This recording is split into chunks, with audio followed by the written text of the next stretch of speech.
Continuamos aquí en el estudio con esta charla con Ernesto Herrera. Él es de la oficina del Procurador General de Indiana, hablando sobre, bueno, fraudes, estafas, pero también sobre descuidos que la gente a veces podría, como estábamos hablando en el segmento anterior, podría considerar como estafas para ellas, ¿no? Sí, de Se repente. sentirá quizás estafado, pero realmente fue su culpa, ¿no? Por no haber leído letras Por pequeñas lo en un regular es contrato. cuando no leemos a lo que estamos acordando. Entonces, ahí es donde... Ahora, tú me mencionabas también quiénes son, o me haces la pregunta en cuanto a quiénes impacta más esto, ¿Quiénes son o más cómo vulnerables, no, en ¿verdad? este caso? Y yo mencionaba, no estábamos en cámara cuando hice este comentario, de que no hay que preguntarnos tanto a quiénes impacta, sino por qué nos impacta. Y tengo pues conclusiones que basadas en la experiencia, en lo que yo veo. A ver. Y por lo regular, podríamos ponerlas en varias categorías, ¿no? Por ejemplo, empezando por el no informarnos bien. Esa es una. La flojera de no leer, De no ¿no? leer. A veces quieres comprar el producto, ya planeaste comprarlo, ya ahorraste, tienes el dinero, no vas a adquirir una deuda. Pero se te olvida hacer la siguiente tarea, que es informarte, ¿verdad? ¿Y qué pasa? Pues entras en una transacción que vas a perder miles de dólares. El ejemplo de esta persona que compra el coche en Facebook, ya tenía el dinero en su mano, pero por no hacer su Por no ir tarea a un dealer, ¿no? a un Hacer la dealer, transacción más o formal. por irse impulsivamente, que ese es otro factor. Tendemos a hacer compras impulsivas. Sí, porque dice que le gustó mucho la camioneta, ¿no? Se fue por eso. A nivel nacional hubo un estudio por ahí, digamos ya hace varios años ese estudio, en cuanto a los hábitos de nosotros los consumidores hispanos. Y ese estudio demostró que nosotros éramos los que menos ahorrábamos por no pedir descuentos, por no informarnos de las diferentes opciones, O ofertas. ofertas, y por comprar impulsivamente. Los hispanos estamos catalogados como unos de los que menos usamos las oportunidades de ahorro.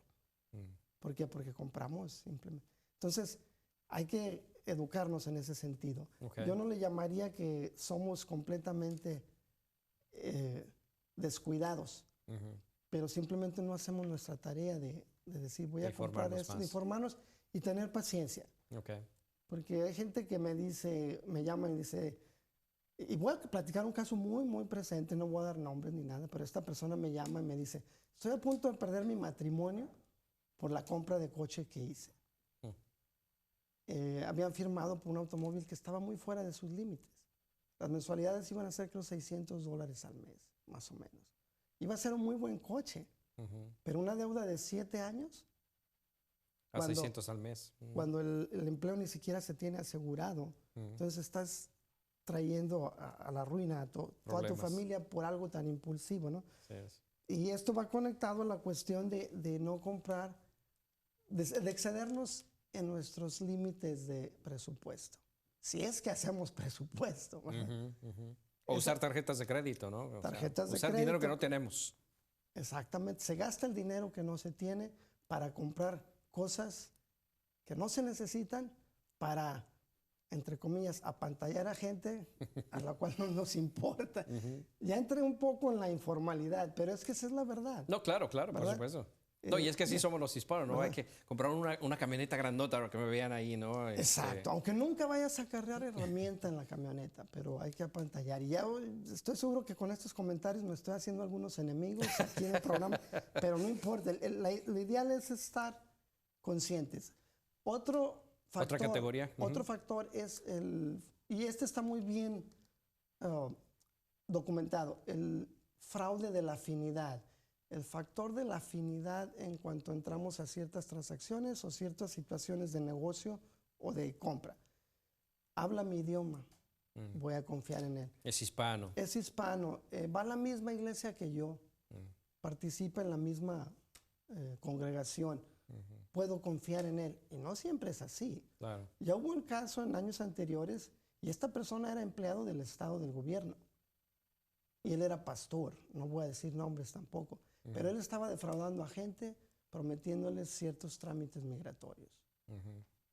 Por suerte, pues se procesó y todo y se quitó de eso. Sí, sabemos de quién hablas porque sacamos la nota. Pero él aprovechaba esa afinidad, ¿verdad? Hay mucha gente que no se acerca a otra si no hay algo afín. Claro. Y confían en eso, uno creyendo, actuando de buena fe y el otro de mala fe para tomar ventaja de eso. Ese es otro factor.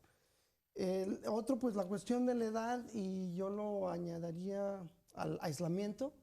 Un aislamiento lingüístico cuando la persona no funciona en inglés. Es más blanco de gente que le puede hacer fraude.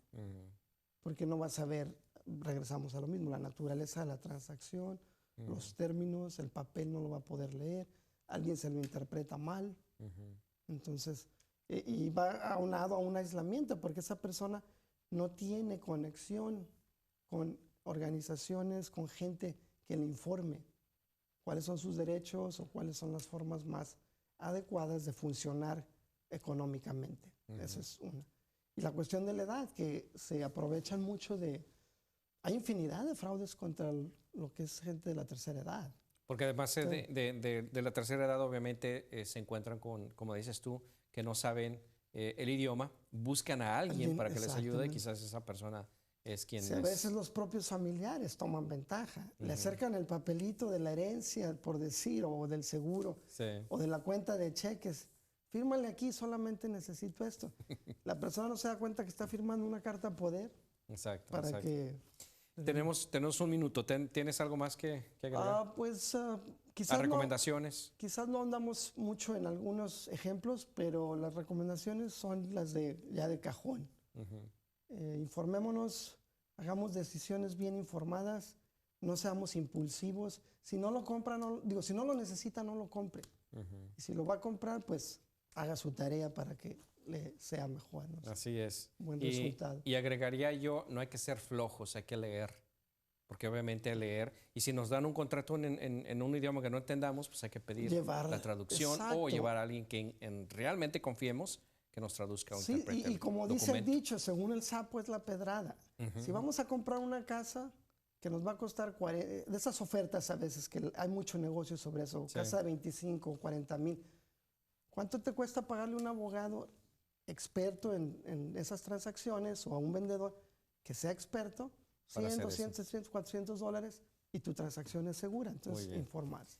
Ernesto, pues muchas gracias como siempre por venir al estudio a hablar con nosotros. Aquí estamos para cuando se ofrezca. Muy bien, Ernesto Herrera de la oficina del Procurador General de Indiana. Hacemos una pausa, regresamos con más. No se vaya.